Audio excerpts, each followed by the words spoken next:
বন্ধুরা, এই দুনিয়ায় কিছু জায়গা শুধু চোখে নয়, হৃদয়ে গেঁথে যায়। আজ তোমাদেরকে নিয়ে চললাম ঠিক এমনই একটি জায়গায়। ভিডিওটা পুরো দেখো, কারণ এই জার্নিটা তোমার চেনা দুনিয়াকে একেবারে নতুন করে দেখাবে।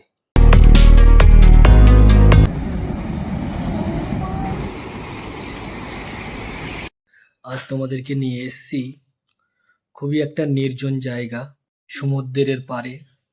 এই যে জিনিসটা আছে দেখছি, এটা লোকমুখে শোনা এটা নাকি পুরনো দিনের কবর, এবং এখানে আজও কিছু অশরীরী বা এরকম কিছুর মাঝে সাঝে একটু অনুভব করা যায়। ঠিক এখান থেকে নিচেই নেমে গেছে একটা সিঁড়ি, যে সিঁড়ি দিয়ে আমি তোমাদেরকে নিয়ে যাব প্রকৃতির নিজের হাতে সৃষ্টি এক অপরূপ স্বর্গরাজ্য। খুবই মনোমুগ্ধকর পরিবেশ। এই সিঁড়িটা কিন্তু খুব বেশি দিন আগে তৈরি করা হয়নি, সম্প্রতি অল্প দিনই হয়েছে এই সিঁড়িটা তৈরি করা হয়েছে, এবং পাহাড়ের ঢালটা কিন্তু অনেকটাই খাড়া, এবং সেখান থেকে দেখলে এই জায়গাটা দেখতে আর একটু অন্যরকম লাগে। কিন্তু নিচে থেকে দেখার সৌভাগ্য সবসময় হয় না। প্রকৃতির সৌন্দর্য দেখতে গেলে প্রকৃতির কাছেই যেতে হয়।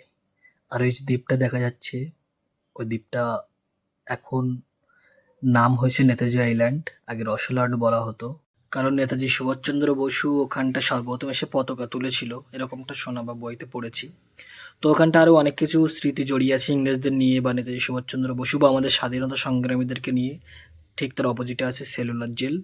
বা ওই সমস্ত ভিডিওগুলো তোমরা যদি দেখতে চাও তাহলে তোমরা কমেন্ট বক্সে কমেন্ট করে অবশ্যই জানাবে।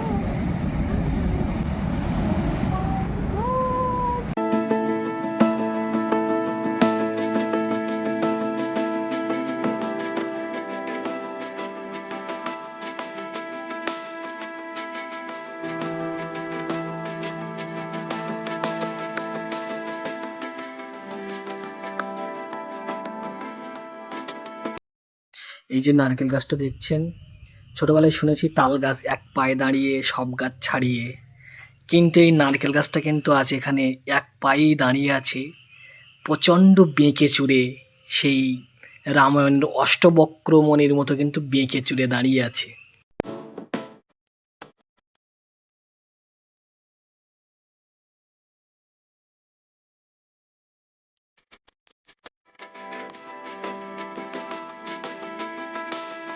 গাইজ, এটা আমাদের প্রথম ভিডিও।